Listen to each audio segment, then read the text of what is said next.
విజయవాడలో సాయికృష్ణ వ్యవహారం దుమారం రేపుతోంది. సాయికృష్ణను కృష్ణలంక సీఐ నాగరాజు చంపేసి కనిపించకుండా శవం మాయం చేశారని ఆరోపణలు వెల్లువెత్తుతున్నాయి. తన కుమారుడిని పోలీస్ స్టేషన్ తీసుకెళ్లిన తర్వాత చూపించలేదని, ఏం జరిగిందో స్పష్టత ఇవ్వాలని సాయికృష్ణ తల్లి గాదే విజయలక్ష్మి డిమాండ్ చేశారు. తన కుమారుడికి రాజకీయ రంగు పులమవద్దని, సాయికృష్ణను చంపకుంటే కుటుంబానికి అప్పజెప్పాలని తల్లి విజయలక్ష్మి వేడుకుంటోంది. తాము పోలీస్ వ్యవస్థకు వ్యతిరేకం కాదని, కానీ జరిగిన ఘటనపై పూర్తిస్థాయి విచారణ జరగాలని మేనమామ నవరంగు కోరారు. సంబంధిత అధికారులపై చర్యలు తీసుకొని బాధ్యులపై కఠిన చర్యలు చేపట్టాలని డిమాండ్ చేస్తున్నారు. కేసులకు సంబంధించిన వాస్తవాలను బయటపెట్టాలని అడ్వకేట్ కనకదుర్గ కోరారు. మరో కుటుంబ సభ్యుడు ముల్లపూడి నాగేశ్వరరావు కూడా ఘటనపై ప్రభుత్వం స్వయంగా స్పందించి నిష్పాక్షిక దర్యాప్తు చేపట్టాలని విజ్ఞప్తి చేశారు.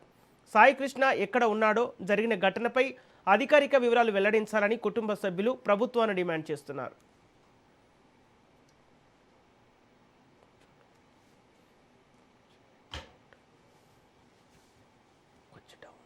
అంబేద్కర్ బొమ్మ దగ్గర బందర్ రోడ్లో వచ్చి నుంచుంటా.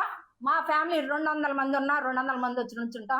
వాడి కేసుల గురించి ఎక్స్ప్లెనేషన్ ఇమ్మనండి, కంప్యూటర్ లిస్ట్ తీసి ఇమ్మనండి, రన్నింగ్లో ఉన్న కేసులు లిస్ట్ తీసి ఇమ్మనండి.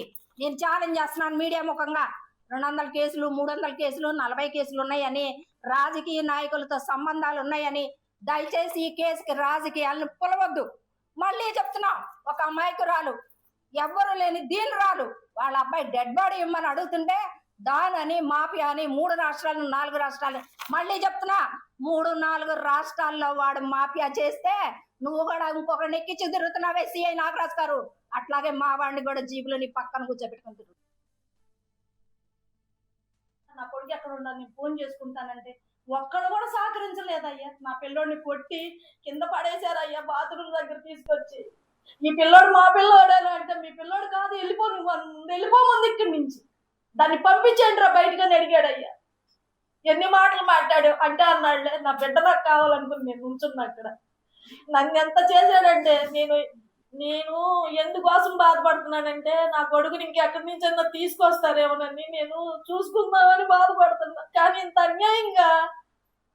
అన్యాయం చేసిన వాడికి మీరు ఎంత మద్దతు చేస్తున్నారంటే, నిజంగా కూడా ఆ పార్టీ కేసు కట్టి ఈ పార్టీ కేసు కట్టి అందరూ వస్తున్నారు. మాకు నా బాధ చూసి నా కొడుకు ఇలా జరిగిందని ప్రతి ఒక్కళ్ళు వస్తున్నారు.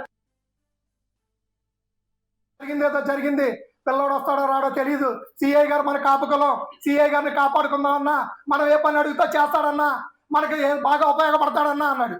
మేము అన్నాం, ఇదేం బిస్కెట్ ప్యాకెట్ కాదురా, తినేసి వదిలేసి ఇంకొకట్లో కొనుక్కుంటా అనుకోవడానికి గెట్ అవుట్ ఇక్కడి నుంచి. మా ఇంట్లో ఒకరికి జరిగింది, ఏ తల్లికి ఇలాంటివి జరగకూడదు, గెట్ అవుట్ ఇక్కడి నుంచి అని పంపించేశాం. మాకెవరో నాయకులు లేరు, మేము ఏ నాయకుడి మాట అయ్యనం, ఏ నాయకుడికి కొమ్ము ఖాయం. తప్పు చేస్తే నాయకులు నిలదీస్తాం. అందుకే మాకే పోస్టులు, మాకే ఉద్యోగాలు, మాకే పదవులు లేవు. కానీ మాకు రాధారంగ మిత్రమండలి అండగా ఉంది. కొల్లకొండ శివాజీ గారు, నరసింహ నరసింహారావు గారు, విజయవాడలో ఉన్న ప్రతి కాంగ్రెస్, ప్రతి వైఎస్ఆర్సీపీ, ప్రతి టీడీపీ, ప్రతి వైసీపీ, ఏ ఒక్క నాయకుడు, జనసేన ఉన్న కార్యకర్తలతో సహా మాతోనే ఉంటారు. విజయవాడలో సంచలనంగా మారిన సాయికృష్ణ మిస్సింగ్ కేసులో పోలీస్ శాఖ కీలక నిర్ణయం తీసుకుంది. కృష్ణలంక పోలీస్ స్టేషన్ సీఐ నాగరాజును వీఆర్కు పంపుతూ విజయవాడ పోలీస్ కమిషనర్ రాజశేఖర్ బాబు ఉత్తర్వులు జారీ చేశారు. అదే సమయంలో కృష్ణలంక సీఐగా మురళీకృష్ణ నియమించారు. మే 10వ తేదీ నుంచి సాయికృష్ణ కనిపించకుండా పోయిన ఘటనపై ఇప్పటికే కుటుంబ సభ్యులు పలు ఆరోపణలు చేస్తున్నారు. మార్కాపురం నుంచి తీసుకెళ్లిన తర్వాత సాయికృష్ణకు ఏమైందనే అంశంపై స్పష్టత ఇవ్వాలని వారు డిమాండ్ చేస్తున్నారు. ఈ వ్యవహారంలో సీఐ నాగరాజుపై కూడా కుటుంబ సభ్యులు ఆరోపణలు చేశారు. మరోవైపు ఈ కేసును విచారించిన ఏపీ హైకోర్టు ఈ నెల 29న సాయికృష్ణను తమ ముందు హాజరుపరచాలని పోలీసులను ఆదేశించింది. హైకోర్టు ఆదేశాలు, శాఖ చర్యల నేపథ్యంలో ఈ కేసు మరింత ప్రాధాన్యత సంతరించుకుంది.